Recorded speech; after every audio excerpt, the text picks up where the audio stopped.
Abre espacio. Escucha. Odisónica. Universos que resuenan.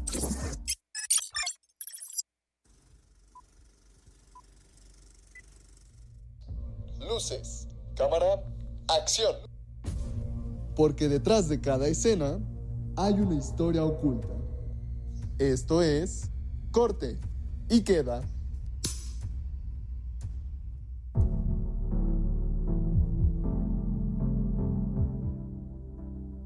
Hola, bienvenidos a una nueva edición de Corte y Queda.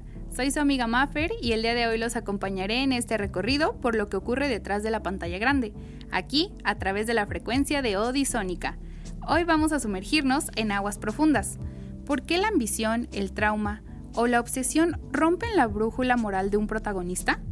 Esto a través del análisis del fascinante y a veces perturbador proceso de la corrupción en algunos personajes de cine. Ponte cómodo y sube el volumen, porque la función está por comenzar.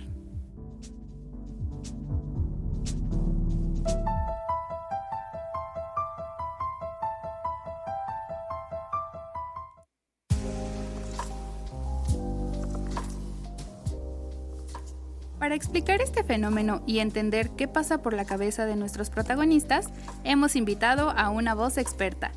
Me complace anunciar que el día de hoy se encuentra con nosotros en cabina un estudiante de la licenciatura en Comunicación de la Facultad de Estudios Superiores Zacatlán, 2 veces aspirante a la Escuela Nacional de Artes Cinematográficas de la UNAM, con un diplomado en Apreciación Cinematográfica y otro en Historia del Arte. Ganador de la 6ª edición del Festival Universitario de Cortometraje Miradas de las Ciudades Mexiquenses, en el Estado de México, y ganador en Jalisco de la etapa estatal del 19º Concurso Nacional de Cortometraje Transparencia en Corto, convocado por la Comisión Permanente de Contralorías Estados Federación en 2024.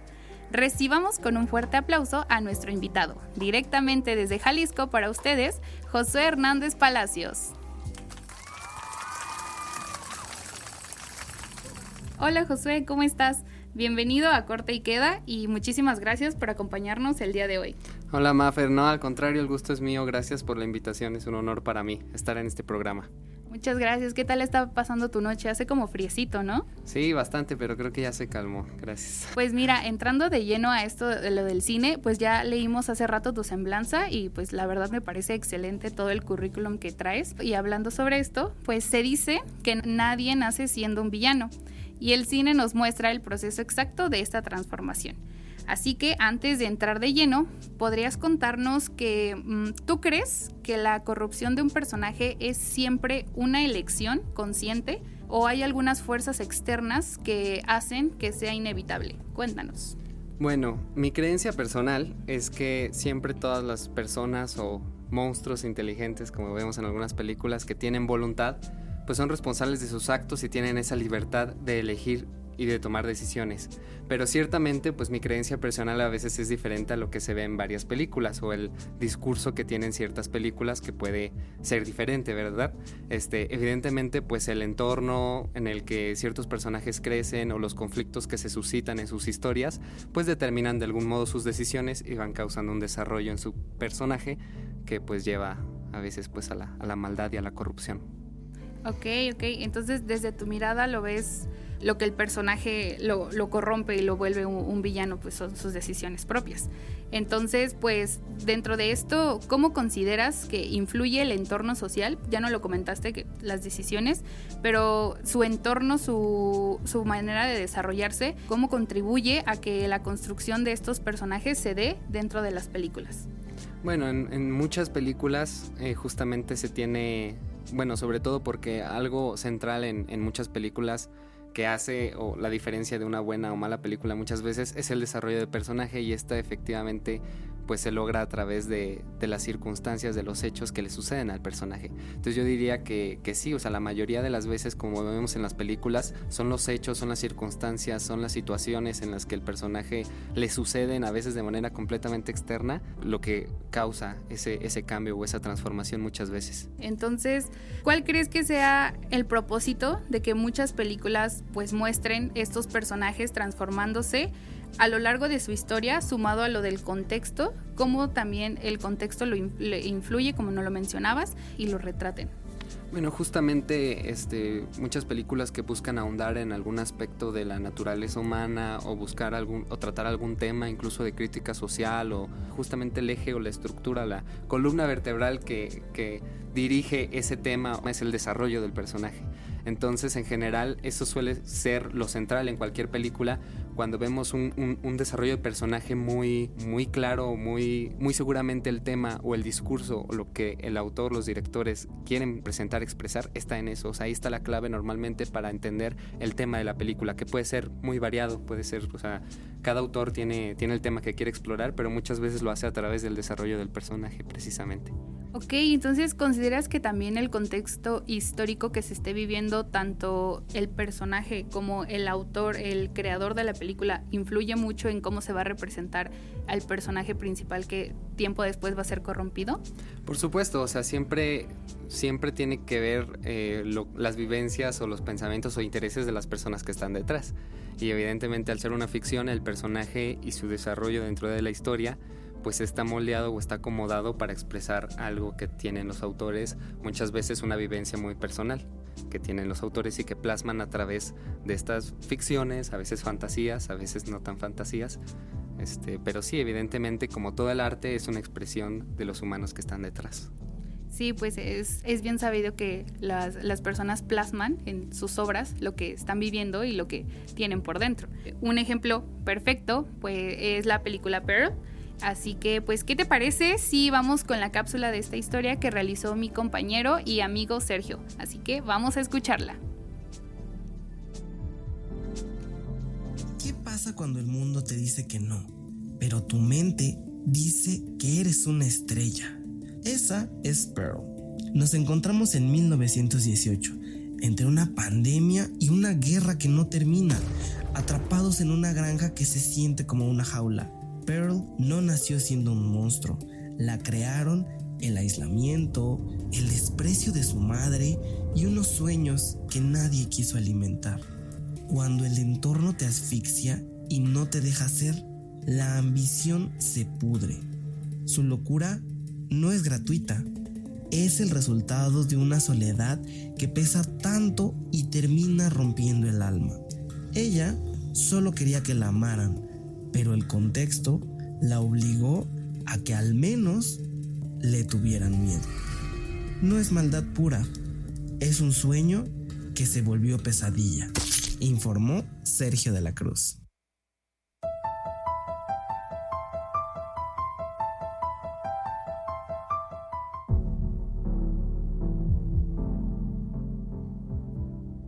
Sin duda, Pearl es una gran película. Yo no la conocía, me tuve la oportunidad de verla y pues todo lo que acontece alrededor de la protagonista pues me hace mucho sentido con todo lo que me comentabas anteriormente. Es una historia bastante desgarradora y a la vez pues también perturbadora. Tengo un artículo para esto. Hart plantea que el monstruo en el cine y los miedos del terror funcionan como una forma de encarar las ansiedades sociales y culturales. Al darle forma a estos miedos es como el monstruo permite que el público identifique, externalice y también controle simbólicamente todas estas preocupaciones. Es algo que tú ya nos mencionabas anteriormente y pues esto también hace que pues el monstruo no dependa solo del aspecto biológico, sino también de cómo se presenta estilísticamente en la imagen, que es el encuadre, el sonido, el montaje, algo que tú perfectamente conoces. Así que mi pregunta es, ¿crees que Pearl nació con esa oscuridad o fue la soledad de la granja la que terminó por corromperla? Yo creo que el planteamiento que hace la película, lo que quiere dar a entender a los que la ven, es que Pearl desde un inicio ya tenía cierta oscuridad, como bien mencionas, ya la tenía dentro de ella. Digamos que el monstruo que ella simboliza o representa ya estaba dentro de ella, aunque efectivamente son las circunstancias en las que vive y que se suscitan las que van detonando mediante conflictos que ese monstruo se manifieste su máximo esplendor. Pero yo creo que la película justamente lo que plantea es que Pearl, a diferencia de otros personajes en otras películas, ya tenía esa maldad, digamos, o por lo menos una psicosis o alguna situación psicológica, porque justamente en la escena inicial, pues podemos ver como cuando mata a un ganso y lo avienta, o sea, sin ningún tipo de remordimiento al cocodrilo, es yo creo que la mejor escena para introducirte al personaje que ya tiene como una tendencia sádica. O sea, ese es el punto. Y justamente en el clímax, ya después de que mata a sus papás y a su ligue, justamente en el clímax, cuando está hablando y echándose un monólogo muy, muy extenso de lo que ella siente y de lo que ella piensa, justamente lo menciona, que ella siempre sentía que había algo mal en ella y que nunca había podido ser ella misma, que incluso se casó fingiendo ser otra persona solamente con la esperanza de salir de la granja. Y como las circunstancias no se dieron para que saliera de la granja, eso fue detonando a que esa semilla de oscuridad que ya tenía o esa personalidad se revelara a la luz, ¿no? Eso es lo que me queda claro del planteamiento de la película. Entonces, como tú lo mencionas, desde el inicio pues se ve en las primeras escenas el cómo estos actos tan sádicos se les da de forma tan natural, te hace darte cuenta de que algo no está bien desde un inicio. Pero tú consideras que hay recursos narrativos, aparte de la visible inestabilidad de la protagonista, que ayudan en este caso de Pearl para que el proceso de corrupción o el cambio del personaje sea más visible? O sea, algún encuadre, algo que tenga que ver ahí. Sí, justamente algo que me doy cuenta es que conforme va desarrollándose esta psicosis o esta maldad en Pearl, empieza cada vez a utilizarse más los colores, por ejemplo, vivos, sobre todo el rojo. Por ejemplo, ya cuando está casi en su última transformación, digamos que se viste completamente de rojo. O sea, me doy cuenta que, por ejemplo, en esta película es muy claro cómo el uso de los colores puede representar o sobre todo transmitir todo un ambiente ya de sadismo, de oscuridad en el personaje. También junto con eso, cuando va realizando sus asesinatos o sus cuestiones sádicas, pues cada vez hay un mayor énfasis desde el encuadre, desde el ángulo de la cámara, incluso, que cada vez pone ángulos cada vez más exagerados, de abajo hacia arriba, de arriba hacia abajo. Todas estas herramientas del lenguaje cinematográfico que tiene sobre todo para expresar o hacer sentir al espectador, a veces sin que se dé cuenta, de esa tensión emocional que va creciendo en el personaje, o psicológica incluso. Sí, es bastante el uso de los colores y toda esta parte visual que te acompaña y te hace darte cuenta de que algo no está pasando de manera correcta y de que algo está pasando con la protagonista. Así que, Josué, pues como experto y amante del séptimo arte, pues si me lo permites, vamos a dar un pequeño salto, vamos a pasar de la locura que es todo esto de Pearl y pues vamos a ver qué es lo que nos espera en las salas de cine los próximos días, y todo esto de la mano de mi compañero Diego, que nos lo va a informar. Así que vamos con esa cartelera. Si ya estás armando el plan para este fin de semana, aquí te contamos de 3 estrenos que llegan a las pantallas. De primero llega No te olvidaré, un drama romántico que cuenta la historia de Kina, quien después de salir de prisión trata de recuperar a la hija que nunca conoció, mientras la adversidad la hace luchar por reconstruir su vida. También se estrena El testimonio de Anne Lee, un musical de drama en donde mediante cantos y bailes se cuenta la vida de Anne Lee, interpretada por la galardonada actriz Amanda Seyfried, líder fundadora de un movimiento religioso, quien es proclamada como deidad femenina en una sociedad utópica. Y, en cuanto al cine mexicano, llega Socias por accidente, una comedia en donde Alexa, una seria empresaria, y Regina, una entrenadora intensa, creen haber encontrado al hombre de su vida. Spoiler alert, es el mismo hombre. Y listo, 3 opciones distintas para que elijas qué ver en tu siguiente visita al cine. ¡Chao!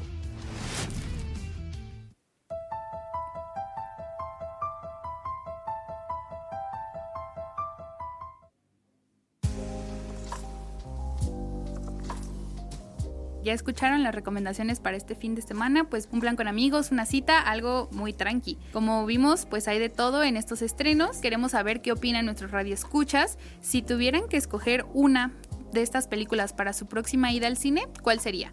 Así que los leemos en nuestras redes sociales, ya saben cómo encontrarnos.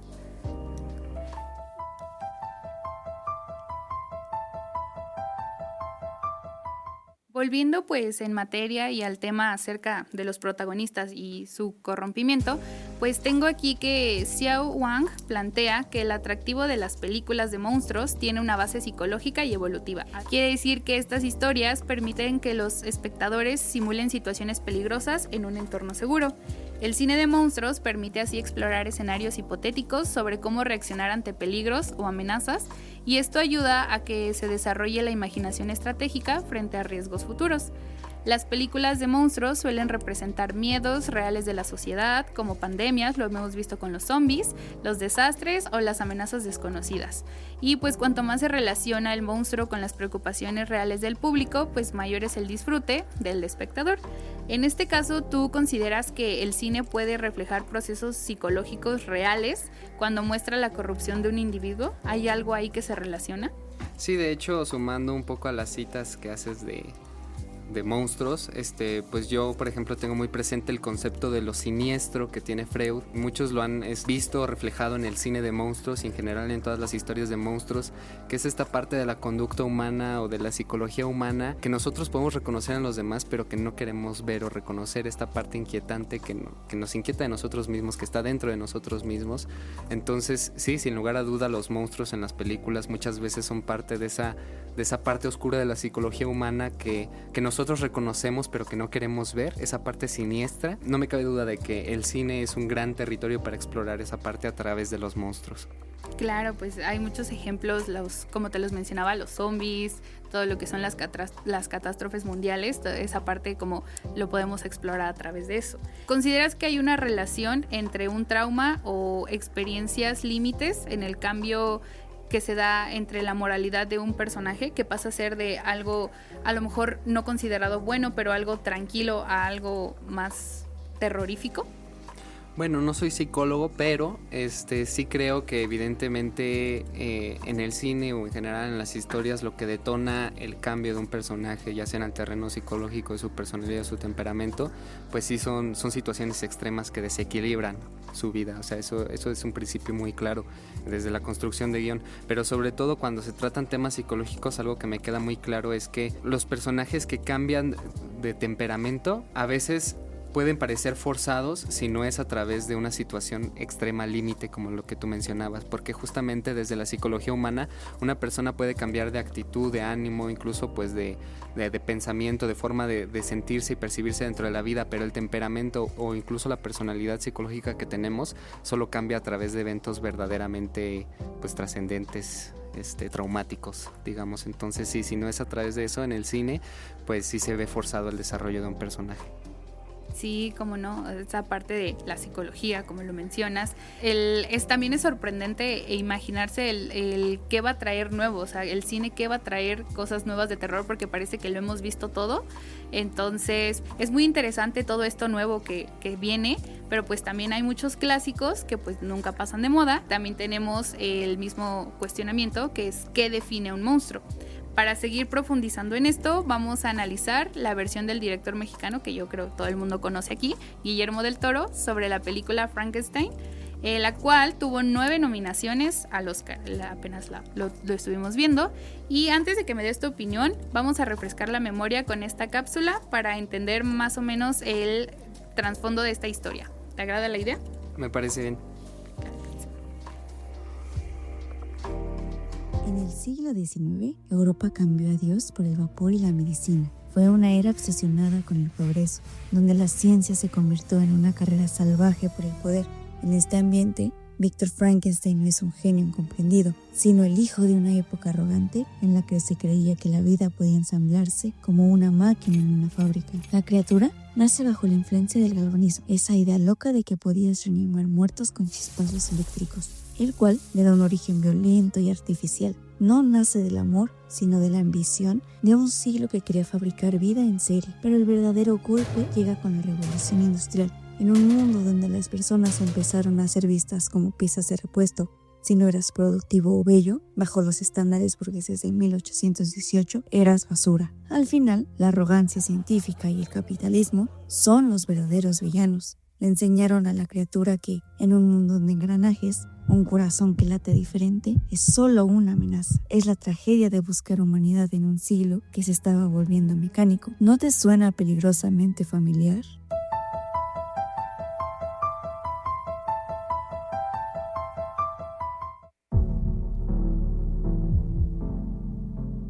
Sin duda, Frankenstein es un clásico de clásicos. Independientemente de todas las versiones que tenga, siempre hay algo nuevo que nos aparece y que nos deja enseñar esto. Traigo información importante, les traigo datos interesantes. Siguiendo con los casos, Hamilton propone que las imágenes de monstruos pueden aparecer en sueños, visiones o metáforas de personas que sufren estrés postraumático. Estas imágenes representan también simbólicamente experiencias que son traumáticas y difíciles de expresar con palabras, por lo cual se presenta un modelo en el que los monstruos funcionan como símbolos iniciales del trauma que emergen de la mente. Se nos está acabando el tiempo, pero no quería dejar de pasar esto de Frankenstein, porque es el ejemplo máximo de que el personaje se rompe por el rechazo en esta versión de Guillermo del Toro. ¿Tú qué crees que aporta esta versión a la eterna historia que ya conocíamos de Frankenstein, pero que no hayamos visto antes? Yo creo que lo principal que aporta es lo que ha sido en general el tema central de todo el cine de Guillermo del Toro y lo que lo hace un artista formidable, que es que él redefine por completo el cine de monstruos.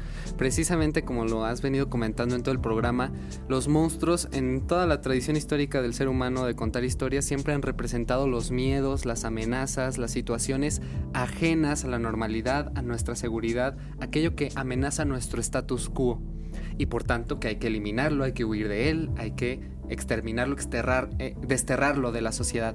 Sin embargo, Guillermo del Toro, aún respetando este significado del monstruo, le da la vuelta y él lo que dice es que hay que aceptar el monstruo, es que esa diferencia que nos amenaza, que nos hace sentir miedo solo por ser diferente, solo porque es ajeno a nuestra normalidad, es más o es igual o incluso más humano que nosotros y por tanto debemos aceptarlo. Y eso lo hace Guillermo del Toro porque en muchas de las películas de monstruos el monstruo ha sido ha sido utilizado para representar incluso a otras personas, a otras culturas u otras visiones de la realidad humana que generan intolerancia, generan odio hacia otras personas. Y entonces Guillermo del Toro lo que hace con todas sus películas, y sobre todo lo hace de una manera magnífica con Frankenstein, recuperando el texto de Frankenstein, lo utiliza para este discurso, que es el monstruo, lo diferente, que todo el mundo odia y quiere desterrar solo por el hecho de ser diferente, es más humano incluso a veces que los mismos humanos que son normales, y por tanto debemos aceptarlo, aceptar esa diferencia y acogerla, digamos. Ese siempre es el mensaje de Guillermo del Toro y es lo que más aporta en esta adaptación de Frankenstein, que más que ser de Mary Shelley, yo creo que ahora lo convierte totalmente en el sello Guillermo del Toro. Es cierto, como lo mencionas, el sello de Guillermo es esta parte de los monstruos y transformarlo y hacerlo hacia la parte humana para que empaticemos con esa parte, y en vez de sentir miedo, sientes esa empatía, no sientes el terror común de una película que dices, va a ser Frankenstein, va a ser un monstruo, lo sientes como algo más humano, más apegado hacia ti.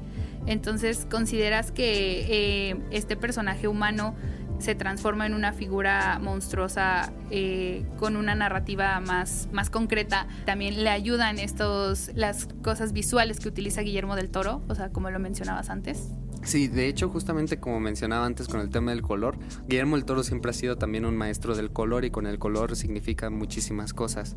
Por ejemplo, normalmente los colores asociados el monstruo justamente sufre una evolución narrativa a lo largo de la historia. Al principio, en la primera escena, por ejemplo, básicamente es representado como un oso polar salvaje, violento, horrible. Luego, ya cuando empieza la historia y empieza a aparecer, ese monstruo es retratado primero en su máxima pureza, digamos con una limpieza incluso dentro del diseño de la criatura, que poco a poco se va transformando y va adquiriendo esas notas que adquiere al final de la historia y que se veía al principio, esas notas que lo hacen ver ahora sí completamente como una criatura horripilante, pasando de la pureza más absoluta, de la limpieza e inocencia más absoluta, hasta convertirse en un verdadero desastre natural casi.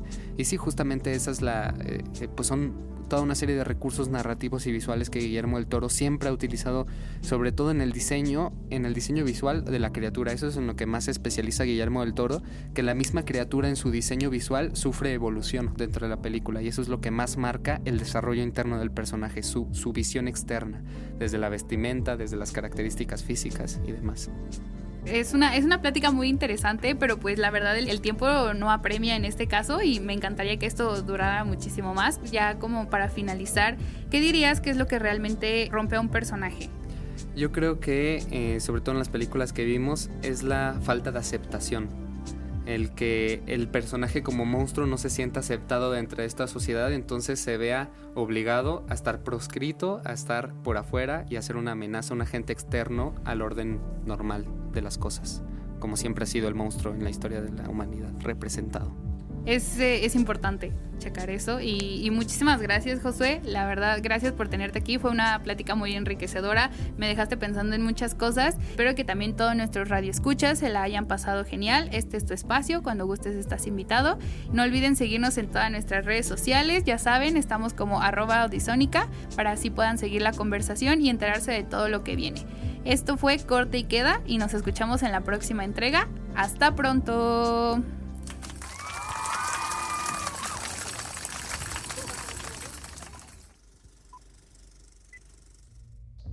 Luces, cámara, acción. Porque detrás de cada escena hay una historia oculta. Esto es Corte y Queda.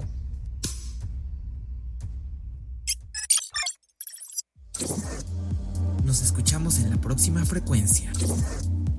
Audisónica. Universos que resuenan.